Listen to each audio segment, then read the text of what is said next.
ದೇವರು ಪ್ರೀತಿಸುವ ಪ್ರೀತಿಯ ಬಿಗ್ ಜೆ ಟಿ ವಿ ಪ್ರಿಯ ವೀಕ್ಷಕರಿಗೆ ನಮ್ಮ ಕರ್ತನಾದ ಯೇಸು ಕ್ರಿಸ್ತನ ಹೆಸರಿನಲ್ಲಿ ನಿಮ್ಮನ್ನು ವಂದಿಸಿ ಸ್ವಾಗತ ಬಯಸ್ತಿದ್ದೇವೆ. ಬನ್ನಿರಿ, ಇಂದು ನಾವು ದೇವರ ವಾಕ್ಯವನ್ನು ಅಧ್ಯಯನ ಮಾಡಿಕೊಳ್ಳೋಣ. ಇಂದಿನ ನಮ್ಮ ಅಧ್ಯಯನ 2ನೇ ತಿಮೋಥಿಯನಿಗೆ ಬರೆದ ಪತ್ರಿಕೆ ಸೆಕೆಂಡ್ ಎಪಿಸೋಡ್ ಟು ಟಿಮೋಥಿ ಚಾಪ್ಟರ್ 3 3ನೇ ಅಧ್ಯಾಯ. 2ನೇ ತಿಮೋಥಿ 3ನೇ ಅಧ್ಯಾಯದಲ್ಲಿ ನಾವು ದೇವರ ಮನುಷ್ಯನ 12 ರಹಸ್ಯಗಳು, 12 secrets of a man of god. ಯಾಕಂತ ಹೇಳಿದರೆ ದೇವರ ಮನುಷ್ಯರಾಗಿ ನಾವು ಬಾಳುವಂಥದ್ದು ಹೇಗೆ ಎಂಬುದಾಗಿ ಪೌಲನ ಜೀವನದಿಂದ ಮತ್ತು ಆತ್ಮಿಕ ತಂದೆಯಾದ ಪೌಲನ ಜೀವನದಿಂದ ಸ್ವಲ್ಪ ಮಟ್ಟಿಗೆ ತಿಮೋಥಿಯನ ಜೀವನದಿಂದ ನಾವು ಇಂದು ಕಲೀಲಿಕ್ಕಿದ್ದೇವೆ. 12 secrets of a man of God. ದೇವ ಮನುಷ್ಯನ ಅಥವಾ ದೇವ ಮನುಷ್ಯ, man of God or woman of God, ದೇವರ ಭಕ್ತರಾಗಿ, ದೈವಿಕರಾಗಿ, ದೇವರ ಮನುಷ್ಯರಾಗಿ ನಾವು ಬಾಳಬೇಕಾದರೆ ಭಾಳಬೇಕಾದರೆ ಏನು ರಹಸ್ಯ, 12 ರಹಸ್ಯಗಳು. ಇದನ್ನು ರಹಸ್ಯ ಅಂತ ಯಾಕೆ ಹೇಳ್ತೀನಿ ಅಂತ ಹೇಳಿದ್ರೆ, ಭಾಳ ಜನರಿಗೆ ಇದು ಗೊತ್ತಿಲ್ಲ, ಆದರೆ ದೇವ್ರ ವಾಕ್ಯದಲ್ಲಿ ಇದೆ. ಈ 12 ರಹಸ್ಯಗಳು 2ನೇ ತಿಮೋಥಿ 3ನೇ ಅಧ್ಯಾಯದಲ್ಲಿ ಇರುವಂಥದ್ದನ್ನು ನಾವು ಗಮನಿಸಬಹುದು. ಅದರ ಪ್ರಕಟಣೆಯನ್ನು, ಅದರ ಪ್ರವಾದನೆಯನ್ನು, ಅದರ ಪ್ರಾಯೋಗಿತ್ವ ಅಂತ ಹೇಳಿದರೆ ನಾವು ಅದನ್ನು ಕೈಕೊಂಡು ನಡಿಬೇಕಲ್ಲ, ಇಲ್ಲದಿದ್ದರೆ ಅದನ್ನು ಸುಮ್ಮನೆ ನಾವು ಸ್ಟಡಿ ಬಿಟ್ಟು ಬಿಡುವಂಥದ್ದಲ್ಲ. ಇದನ್ನು ಅನ್ವಯಿಸಿಕೊಳ್ಳುವಂತೆ ಇದನ್ನು ನಾವು ಅಧ್ಯಯನ ಮಾಡಿಕೊಂಡು ಇದನ್ನು ನಾವು ಇತರರಿಗೂ ಕೂಡ ತಿಳಿಸುವಂತೆ ದೇವರು ನಮಗೆ ಸಹಾಯ ಮಾಡಲಿ. ತನ್ನ ಅಭಿಷೇಕವನ್ನು ಕೊಟ್ಟು ದೇವರ ಆತ್ಮನು ನಮ್ಮನ್ನು ನಡೆಸಲಿ. 12 secrets of a man of God, ದೇವ ಮನುಷ್ಯನ 12 ರಹಸ್ಯಗಳು. ಮೊದಲನೇದಾಗಿ ಡಿಸರ್ನ್ ದ ಡೇಸ್, ದಿನಗಳನ್ನು ವಿವೇಚಿಸುವುದು. 2ನೇ ತಿಮೋಥಿ 3ನೇ ಅಧ್ಯಾಯದಲ್ಲಿ ಕಡೇ ದಿವಸಗಳಲ್ಲಿ ಕಷ್ಟಕರವಾದ ಕಾಲಗಳು ಬರುವವೆಂಬುದನ್ನು ತಿಳಿದುಕೋ. Know that the last days ಹೇಗಿರ್ತಾವೆ, ಪೆರಿಲಿಯಸ್ ಟೈಮ್ಸ್, ಕಷ್ಟಕರವಾದ ದಿನಗಳು. ಆದ ಕಾರಣ ಆ ದಿನಗಳನ್ನು ವಿವೇಚಿಸುವಂಥ ವಿವೇಚನೆ ದೇವ ಭಕ್ತನಿಗೆ ಅಗತ್ಯ. ಯಾಕಂತೇಳಿದರೆ ದೇವರು ಈ ರೀತಿಯಾಗಿ ಹೇಳಿರುವಾಗ, ಕಡೆ ಕಾಲಗಳು ಹೇಗಿರ್ತವೆ ಅಂತ ಹೇಳ್ಬಿಟ್ಟು ನೀನು ತಿಳಿದುಕೋ ಅಂತ ಹೇಳುವಾಗ, ದೇವರು ತಿಳಿಸಲಿಕ್ಕೆ ಇಷ್ಟಪಟ್ಟಿರೋದ್ರಿಂದ ತಿಳಿದುಕೋ. ದೇವರು ತಿಳಿಸದೆ ನಾವು ತಿಳ್ಕೊಳ್ಳಿಕ್ಕೆ ಆಗೋದಿಲ್ಲ ಅಲ್ವಾ? ಆದ ಕಾರಣ ದೇವರು ತಿಳಿಸ ಬಯಸಿದ್ದಾನೆ. ಆದ ಕಾರಣ ದೇವರು ಆ ರೀತಿಯಾಗಿ ಬರೆದಿದ್ದಲ್ಲಿ ಖಂಡಿತವಾಗಿ ನಮಗೆ ತಿಳಿಸ್ತಾನೆ. ಆದ ಕಾರಣ ನಾವು ಅದನ್ನು ತಿಳಿದುಕೊಳ್ಳಬೇಕು. 2ನೇದಾಗಿ ಬಿ ಸಪರೇಟ್, ಪ್ರತ್ಯೇಕವಾಗಿರು. ಅಂದರೆ ಹೋಲು ಲೋಕ ಬಿಟ್ಟು ಪ್ರತ್ಯೇಕವಾಗಿರುವುದಲ್ಲ, ಆದರೆ ಜನರು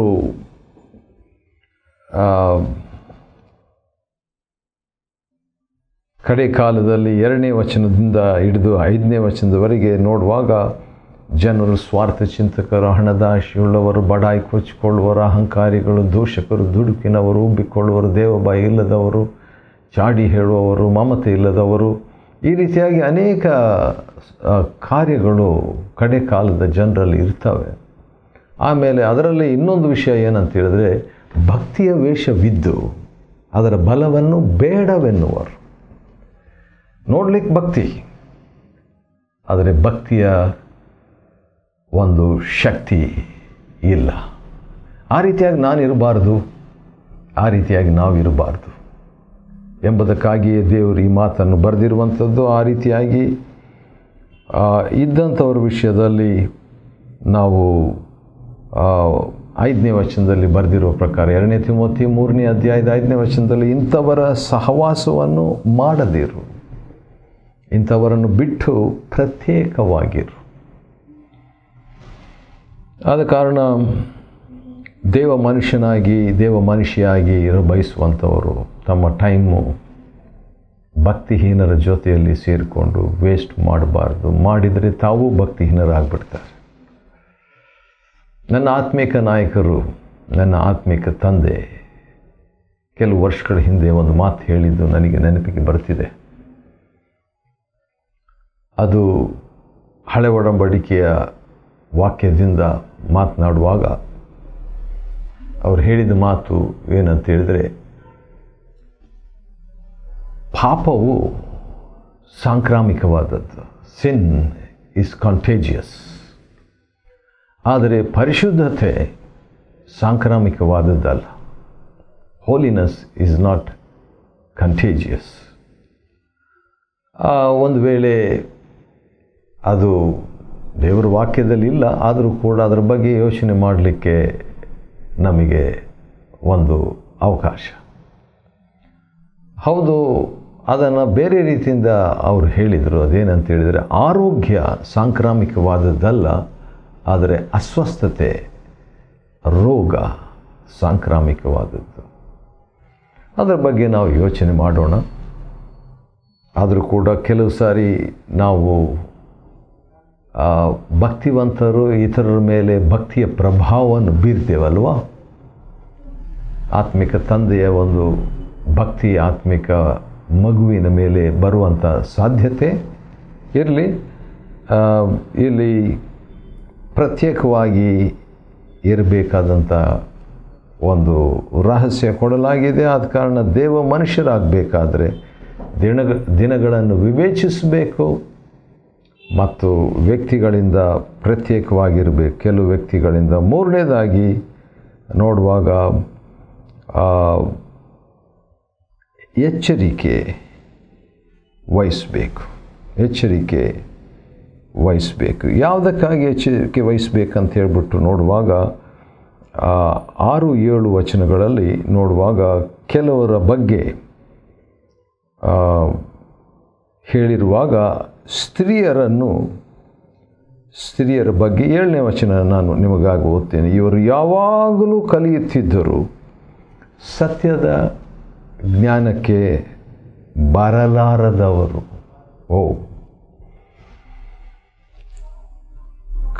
ಕಲಿತಾ ಇದ್ದು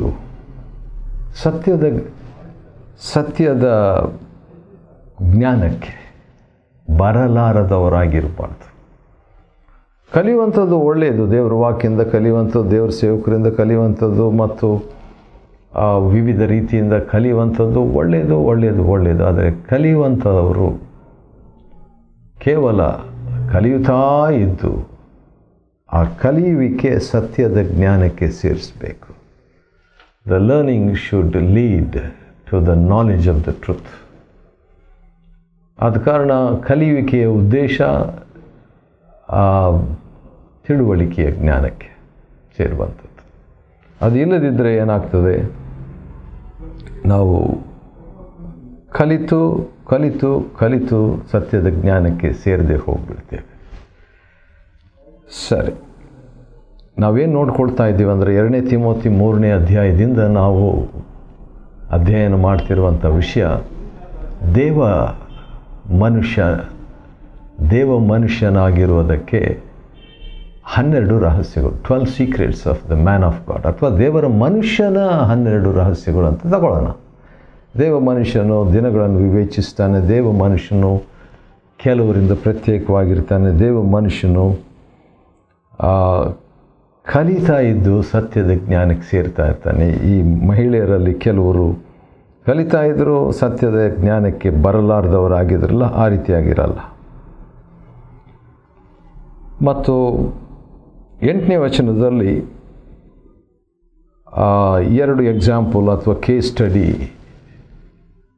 ಪೌಲನು ಕೊಡುವಂಥದ್ದು ನೋಡ್ತೀವಿ. ಎಂಬ್ರ ಅಂತ ಹೇಳ್ಬಿಟ್ಟು 2 ವ್ಯಕ್ತಿಗಳಿದ್ದರಂತೆ. ಇವರು ಮೋಶೆಯನ್ನು ವಿರೋಧಿಸಿದ್ರಂತೆ. ಆ ರೀತಿಯಾಗಿ ಅವರು ಸಹ ಕೆಲವರು ಅದೇ ರೀತಿಯಾಗಿ ಸತ್ಯವನ್ನು ವಿರೋಧಿಸ್ತಾರೆ ಅಂತ ಹೇಳ್ಬಿಟ್ಟು.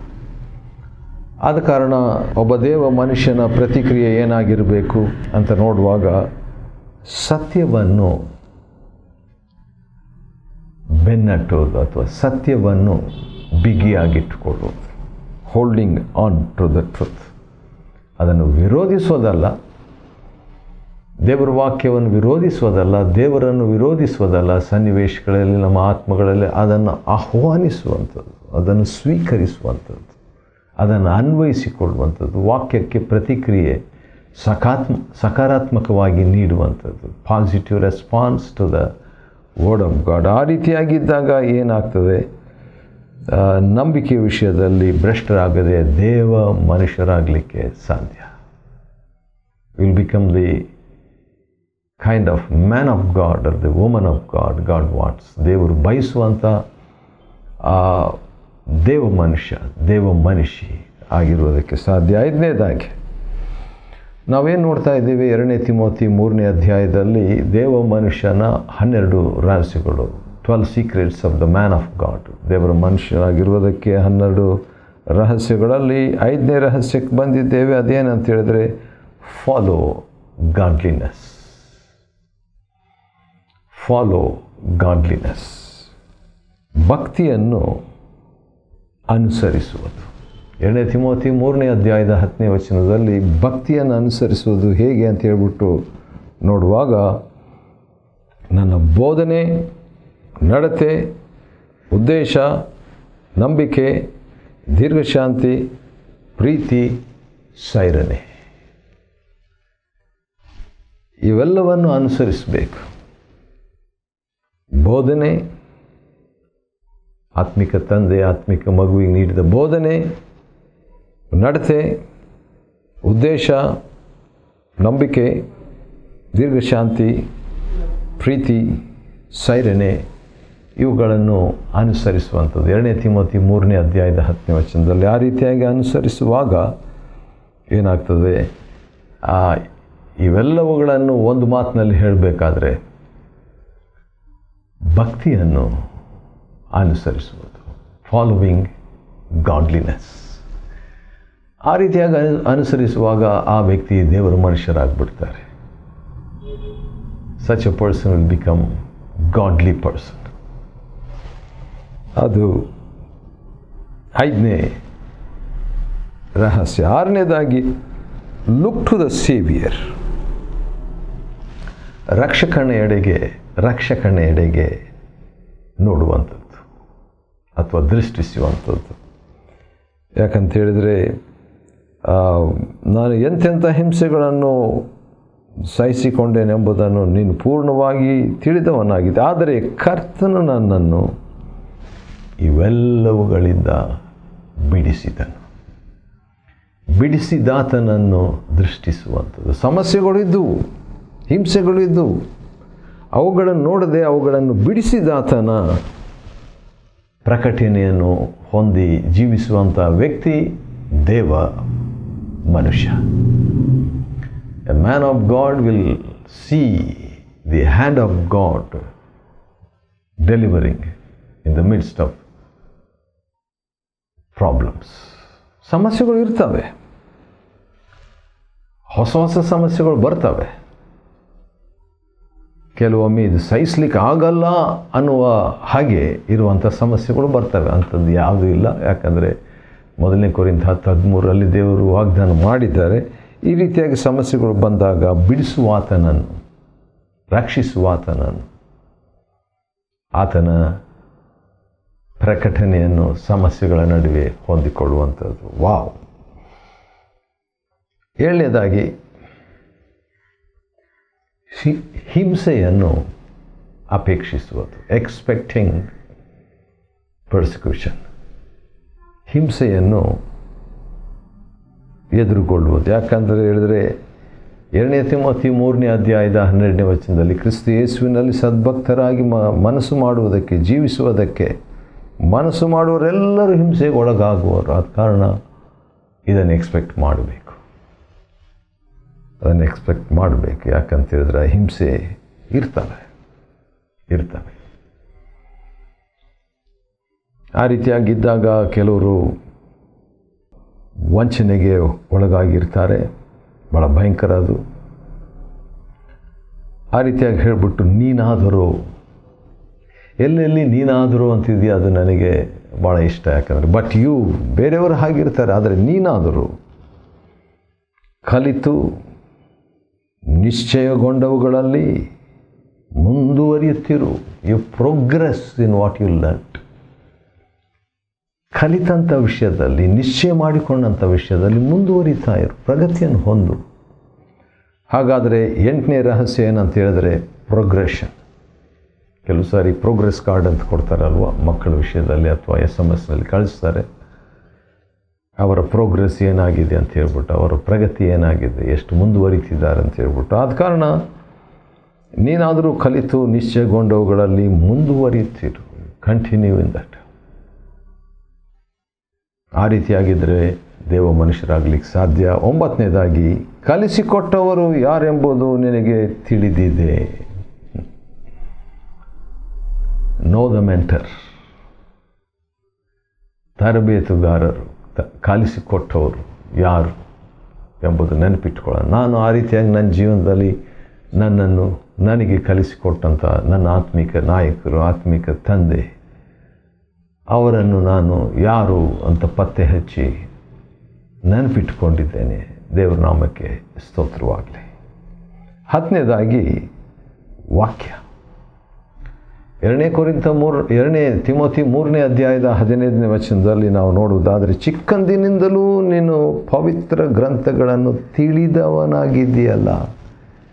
ದೇವ ಮನುಷ್ಯನು ತಿಮೋಥಿನ ಆಗಿದ್ದು ಹೇಗೆ ಸಡನ್ನಾಗಿ ಇದ್ದಕ್ಕಿದ್ದಂತೆ ಅಲ್ಲ, ಅದು ದೇವರು ಅಪರೂಪವಾಗಿ ಮಾಡ್ತಾರೆ ಹಾಗೆ.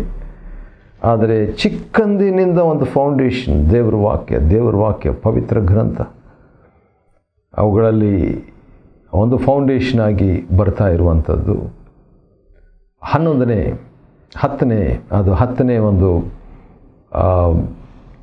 ರಹಸ್ಯ. 11ನೇ ರಹಸ್ಯ ಏನಾದರೆ ರಕ್ಷಣೆ. ರಕ್ಷಣೆಗೆ ನಡೆಸುವ ಜ್ಞಾನ. ದೇವರ ವಾಕ್ಯ ಭಾಳ ವಿಚಿತ್ರ, ಭಾಳ ವಿಶೇಷವಾದದ್ದು. ಅದೇನೆಂದರೆ ರಕ್ಷಣೆಗೆ ನಡೆಸುವ ಜ್ಞಾನವನ್ನು ಕೊಡುತ್ತದೆ ದೇವರ ವಾಕ್ಯ. ದೇವರ ವಾಕ್ಯಕ್ಕೂ ಬೇರೆ ಎಲ್ಲ ವಾಕ್ಯ ಮಾತುಗಳಿಗೂ ದೊಡ್ಡ ವ್ಯತ್ಯಾಸ. ಬೇರೆ ವಾಕ್ಯ ನಮಗೆ ಬುದ್ಧಿ ಬರ್ತದೆ, ಆದರೆ ದೇವರ ವಾಕ್ಯ ನಮಗೆ ರಕ್ಷಣೆಗೆ ನಡೆಸುವ ಜ್ಞಾನಕ್ಕೆ ಸೇರಿಸ್ತದೆ. ಅದು 11ನೇ ರಹಸ್ಯ. ಆ ರೀತಿಯಾಗಿ ಸೇರಿದಾಗ ಏನಾಗ್ತದೆ? ದೇವ ಮನುಷ್ಯರಾಗಿಬಿಡ್ತೇವೆ. ಕೊನೆಯದಾಗಿ 16ನೇ ವಚನ, ದೈವ ಪ್ರೇರಿತವಾದ ಅಥವಾ ಪವಿತ್ರ ಗ್ರಂಥವೆಲ್ಲೋ ದೇವರಿಂದ ಪ್ರೇರಿತವಾದದ್ದು. ಅದು ಎಲ್ಲ ಉಪದೇಶಕ್ಕೂ, ಖಂಡನೆಗೂ, ತಿದ್ದುಪಾಟಿಗೂ, ನೀತಿ ಶಿಕ್ಷಣಕ್ಕೂ ಉಪಯುಕ್ತವಾಗಿದೆ. ಹಾಗಾದರೆ ದೇವರ ವಾಕ್ಯ, ಉಪಯುಕ್ತವಾದ ದೇವರ ವಾಕ್ಯವನ್ನು ಉಪಯೋಗಿಸುವಂಥದ್ದು. ಈಗಾಗಲೇ ಅದು ರಕ್ಷಣೆಗೆ ನೀಡುತ್ತದೆ. ಆದ್ದರಿಂದ ದೇವರ ಮನುಷ್ಯನು ಪರಿಪೂರ್ಣನಾಗಿ ಸಕಲ ಸತ್ಕಾರ್ಯಗಳಿಗೆ ಸನ್ನದ್ಧನಾಗುವನು. ಹೌದು, ದೇವರ ಮನುಷ್ಯನಂತ ಪದ ಬಂದುಬಿಟ್ಟಿದೆ ನೋಡ್ರಿ. ದೇವರ ಮನುಷ್ಯ. 2 ತಿಮೋಥಿ 3:16 ದೇವರ ಮನುಷ್ಯನು ಪರಿಪೂರ್ಣನಾಗಿ ಸಕಲ ಸತ್ಕಾರ್ಯಗಳಿಗೆ ಸನ್ನದ್ಧನಾಗುವನು. ಹಾಗಾದರೆ ಈ ಉಪಯುಕ್ತವಾಗುವಂಥವುಗಳನ್ನು ಮಾಡ್ತಾ ಇದ್ದಾಗ ದೇವ ಮನುಷ್ಯನು ಪರಿಪೂರ್ಣನಾಗಿ ಸಕಲ ಸತ್ಕಾರ್ಯಗಳಿಗೆ ಸನ್ನದ್ಧನಾಗಬೇಕು. ವಾವ್! ನಾನು ಕೂಡ ಆ ರೀತಿಯಾಗಿ ಸಕಲ ಸತ್ಕಾರ್ಯಗಳಿಗೆ ಸನ್ನದ್ಧನಾಗುವಂತೆ, ನಾವು ಕೂಡ ಸಕಲ ಸತ್ಕಾರ್ಯಗಳಿಗೆ ಸನ್ನದ್ಧರಾಗುವಂತೆ ದೇವರು ನಮಗೆ ಸಹಾಯ ಮಾಡಲಿ. 2 ತಿಮೋಥಿ 3ನೇ ಅಧ್ಯಾಯದಿಂದ ದೇವ ಮನುಷ್ಯನ 12 ರಹಸ್ಯಗಳನ್ನು ಅಧ್ಯಯನ ಮಾಡಿಕೊಳ್ಳುವಂತೆ ದೇವರು ಕೊಟ್ಟ ಕೃಪೆಗಾಗಿ ಆತನಿಗೆ ಸ್ತೋತ್ರವಾಗಲಿ. ದೇವರು ನಿಮ್ಮನ್ನು ಆಶೀರ್ವದಿಸಲಿ.